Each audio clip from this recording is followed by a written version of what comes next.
दोस्तों नमस्कार। मैं नाथ सोनांचली कथा कहानी और उपन्यास के इस अंक के साथ पुनः हाजिर हूँ। दोस्तों इस समय हम लोग सुन रहे हैं प्रेमचंद की लिखी हुई कुछ कहानियों का वाचन। इस कड़ी में लीजिए सुनिए प्रेमचंद की लिखी हुई कहानी दो भाई का वाचन मेरे अर्थात नाथ सोनांचली के स्वर में। प्रातःकाल सूर्य की सुहावनी सुनहरी धूप में कलावती दोनों बेटों को जांघों पर बैठा दूध और रोटी खिलाती। केदार बड़ा था, माधव छोटा। दोनों मुंह में कौर लिए कुछ पग उछल कूद कर फिर जांघों पर आ बैठते और अपनी तोतली बोली में इस प्रार्थना की रट लगाते थे जिसमें एक पुराने सहृदय कवि ने किसी जाड़े के सताए हुए बालक के हृदयोगार को प्रकट किया है। दैव दैव घाम करा तो हरे लईकवन के जड़वत बाह, जिसका अर्थ ये हुआ कि हे प्रभु आप धूप कीजिए, तुम्हारे बालकों को जाड़ा लग रहा है। माँ उन्हें चुमाकर बुलाती और बड़े बड़े कौर खिलाती। उसके हृदय में प्रेम की उमंग थी और नेत्रों में गर्व की झलक। दोनों भाई बड़े हुए, साथ साथ गले में बाहें डाले खेलते थे। केदार की बुद्धि चुस्त थी, माधव का शरीर।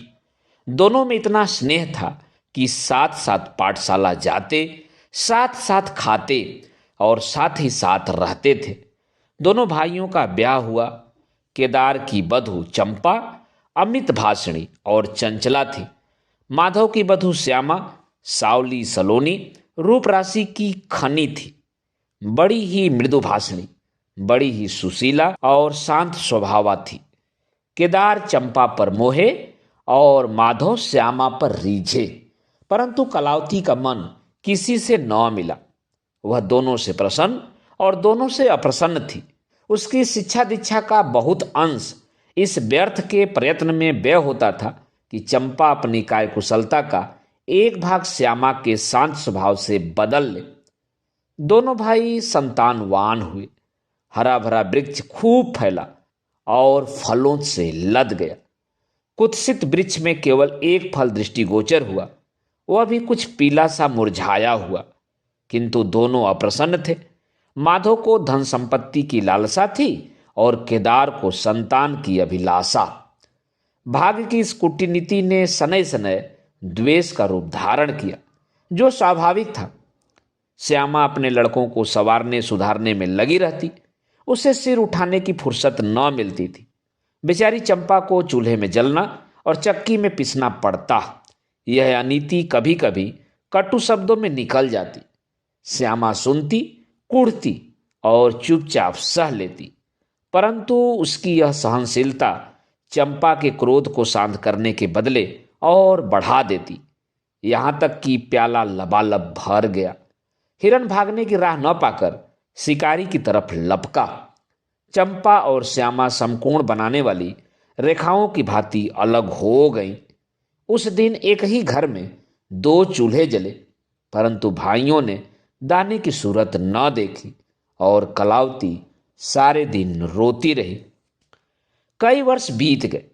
दोनों भाई जो किसी समय एक ही पालथी पर बैठते थे, एक ही थाली में खाते थे और एक ही छाती से दूध पीते थे, उन्हें अब एक घर में एक गांव में रहना कठिन हो गया। परंतु कुल की साख में बट्टा न लगे, इसलिए ईर्ष्या और द्वेष की धधकी हुई आग को राख के नीचे दबाने की व्यर्थ चेष्टा की जाती थी। उन लोगों में अब भातृ स्नेह न था, केवल भाई के नाम की लाज थी। माँ भी जीवित थी, पर दोनों बेटों का वैमनस्य देखकर आंसू बहाया करती। हृदय में प्रेम था, पर नेत्रों में अभिमान न था। कुसुम वही था, परंतु वह छटा न थी। दोनों भाई जब लड़के थे, तब एक को रोते देखकर दूसरा भी रोने लगता था। जब वह नादान, बेसमझ और भोले थे, आज एक को रोते हुए देखकर दूसरा हंसता और तालियां बजाता। अब वह समझदार और बुद्धिमान हो गए थे। जब उन्हें अपने पराये की पहचान न थी, उस समय यदि कोई छेड़ने के लिए एक को अपने साथ ले जाने की धमकी दे, तो दूसरा जमीन पर लेट जाता और उस आदमी का कुर्ता पकड़ लेता। अब यदि एक भाई को मृत्यु भी धमकाती, तो दूसरे के नेत्रों में आंसू न आते।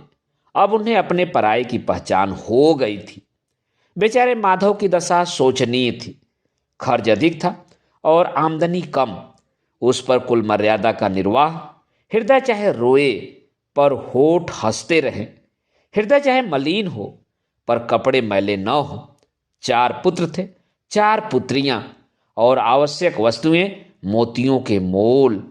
कुछ पाइयों की जिम्मेदारी कहाँ तक संभालती।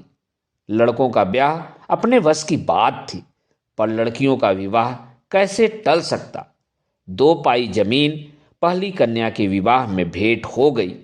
उस पर भी बाराती बिना भात खाए आंगन से उठ गए। शेष दूसरी कन्या के विवाह में निकल गई।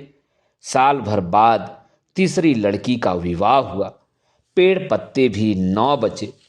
हाँ, अब की डाल भरपूर थी, परंतु दरिद्रता और धरोहर में वही संबंध है जो मांस और कुत्ते में। इस कन्या का अभी गौना न हुआ था। माधव पर 2 साल के बकाया लगान का वारंट आ पहुंचा। कन्या के गहने गिरो अर्थात बंधक रखे गए। गला छूटा। चंपा इसी समय की ताक में थी। तुरंत नए नातेदारों को सूचना दी, तुम लोग बेसुध बैठे हो, यहाँ गहनों का सफाया हुआ जाता है। दूसरे दिन एक नाई और 2 ब्राह्मण माधव के दरवाजे पर आकर बैठ गए। बेचारे के गले में फांसी पड़ गई। रुपए कहाँ से आवे? न जमीन, न जायदाद, न बाग, न बगीचा। रहा विश्वास, वह कभी का उठ चुका था। अब यदि कोई संपत्ति थी तो केवल वही 2 कोठरियां जिसमें उसने अपनी सारी आयु बिताई थी, और उसका कोई ग्राहक न था। विलंब से नाक कटी जाती थी।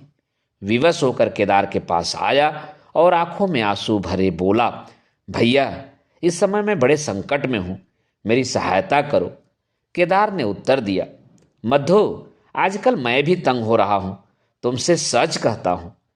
चंपा अधिकारपूर्ण स्वर से बोली, अरे, तो क्या इनके लिए भी तंग हो रहे हैं? अलग भोजन करने से क्या इज्जत अलग हो जाएगी? केदार ने स्त्री की ओर कनखियों से ताक कर कहा, नहीं नहीं, मेरा यह प्रयोजन नहीं था। हाथ तंग है तो कोई न कोई प्रबंध किया ही जाएगा। चंपा ने माधव से पूछा, 5-20 से कुछ ऊपर ही पर गहने रखे थे ना? माधव ने उत्तर दिया, हाँ, ब्याज सहित कोई 125 रुपये होते हैं। केदार रामायण पढ़ रहे थे, फिर पढ़ने में लग गए। चंपा ने तत्व की बातचीत शुरू की। रुपया बहुत है, हमारे पास होता तो कोई बात न थी, परंतु हमें भी दूसरे से दिलाना पड़ेगा, और महाजन बिना कुछ लिखाए पढ़ाए रुपया देते नहीं। माधव ने सोचा, यदि मेरे पास कुछ लिखाने पढ़ाने को होता तो क्या और महाजन मर गए थे? तुम्हारे दरवाजे पर आता क्यों? बोला, लिखने पढ़ने को तो मेरे पास है ही क्या, जो कुछ जगह जायदाद है वह यही घर है।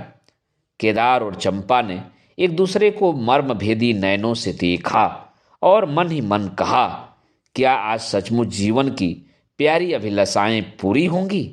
परंतु हृदय की यह उमंग मुंह तक आते आते गंभीर रूप धारण कर गई। चंपा बड़ी गंभीरता से बोली, घर पर तो कोई महाजन कदाचित ही रुपया दे, शहर हो तो कुछ किराया ही आवे, पर गंवई में तो कोई सेंत में रहने वाला भी नहीं, फिर साझे की चीज ठहरी। केदार डरे कि कहीं चंपा की कठोरता से खेल बिगड़ न जाए। बोले, एक महाजन से मेरी जान पहचान है, वह कदाचित कहने सुनने में आ जाए। चंपा ने गर्दन हिलाकर इस युक्ति की सराहना की और बोली, पर 2-3-20 से अधिक मिलना कठिन है। केदार ने जान पर खेल कर कहा, अरे, बहुत दबाने पर 4-20 हो जाएंगे, और क्या। अब की चंपा ने तीव्र दृष्टि से केदार को देखा और अनमनी सी होकर बोली, महाजन ऐसे अंधे नहीं होते। माधव अपने भाई भावज के इस गुप्त रहस्य को कुछ कुछ समझता था। वह चकित था कि इन्हें इतनी बुद्धि कहाँ से मिल गई। बोला, और रुपए कहाँ से आवेंगे? चंपा चिढ़कर बोली, और रुपए के लिए और फिक्र करो, 125 रुपये इन 2 कोठरियों के इस जन्म में कोई न देगा। 4-20 चाहो तो एक महाजन से दिला दो, लिखा पढ़ी कर लो। माधव इन रहस्यमय बातों से सशंकित हो गया। उसे भय हुआ कि यह लोग मेरे साथ कोई गहरी चाल चल रहे हैं। दृढ़ता के साथ अड़कर बोला, और कौन सी फिक्र करूं? गहने होते तो कहता, लाओ रख दूं, यहां तो कच्चा सूत भी नहीं है। जब बदनाम हुए तो क्या 10 के लिए और क्या 50 के लिए, दोनों एक ही बात है। यदि घर बेचकर मेरा नाम रह जाए तो यहां तक तो स्वीकार है, परंतु घर भी बेचूं और उस पर प्रतिष्ठा धूल में मिले, ऐसा मैं नहीं करूंगा। केवल नाम का ध्यान है, नहीं एक बार नहीं कर जाऊं तो मेरा क्या कोई करेगा। और सच पूछो तो मुझे अपने नाम की कोई चिंता नहीं है। मुझे कौन जानता है, संसार तो भैया पर हंसेगा। केदार का मुंह सूख गया। चंपा भी चकरा गई। वह बड़ी चतुर वाक्य निपुण रमणी थी।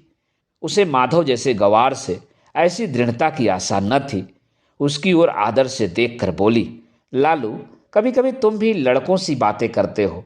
भला इस झोपड़ी पर कौन 100 रुपये निकाल कर देगा? तुम 125 के बदले 100 ही दिलाओ। मैं आज ही अपना हिस्सा बेचती हूँ, उतना ही मेरा भी तो है। घर पर तो तुमको वहीं 4-20 मिलेंगे।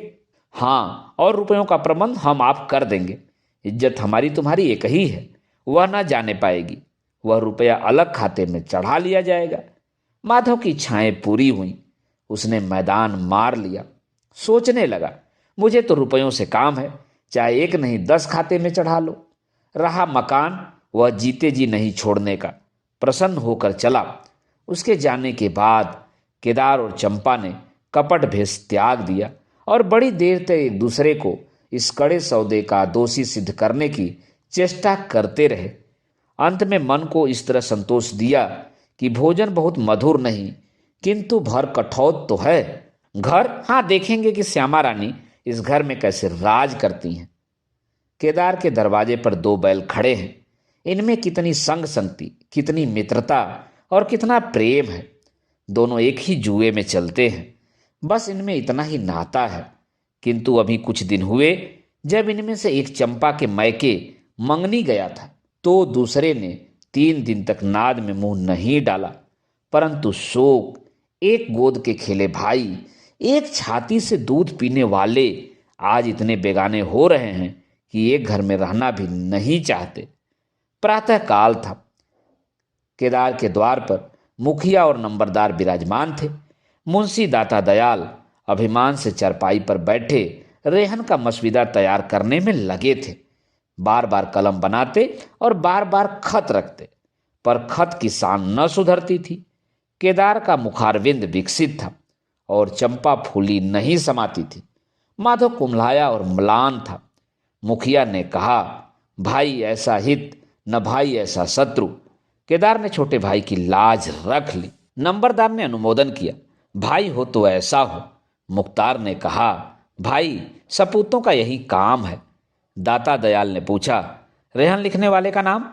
बड़े भाई बोले, माधव वल्द शिवदत्त। और लिखाने वाले का? केदार वल्द शिवदत्त। माधव ने बड़े भाई की ओर चकित होकर देखा। आंखें डबडबाईं। केदार उसकी ओर देख न सका। नंबरदार, मुखिया और मुख्तार भी विस्मित हुए। क्या केदार खुद ही रुपया दे रहा है? बातचीत तो किसी साहूकार की थी। जब घर में ही रुपया मौजूद है तो इस रेहननामे की आवश्यकता ही क्या थी? भाई भाई में इतना विश्वास? अरे राम राम, क्या माधव 80 रुपया का भी महंगा है? और यदि दबा ही बैठता तो क्या रुपए पानी में चले जाते?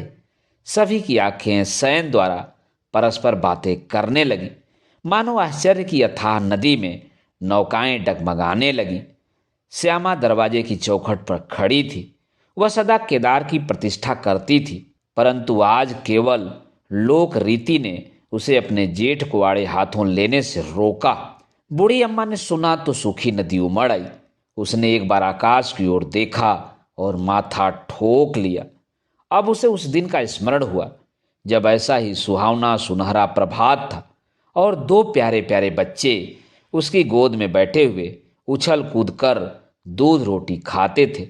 उस समय माता के नेत्रों में कितना अभिमान था, हृदय में कितनी उमंग और कितना उत्साह। परंतु आज आज नैनों में लज्जा और हृदय में शोक संताप। उसने पृथ्वी की ओर देखकर कातर स्वर में कहा, हे नारायण, क्या ऐसे पुत्रों को मेरी ही कोख में जन्म लेना था? दोस्तों, अभी आप सुन रहे थे प्रेमचंद की लिखी हुई कहानी 2 भाई का वाचन, मेरे अर्थात नाथ सोनांचली के स्वर में। दोस्तों, और भी किस्से, कहानी और उपन्यास सुनने के लिए आप मेरे साथ कथा, कहानी और उपन्यास के साथ जुड़े रहें। धन्यवाद। नमस्कार।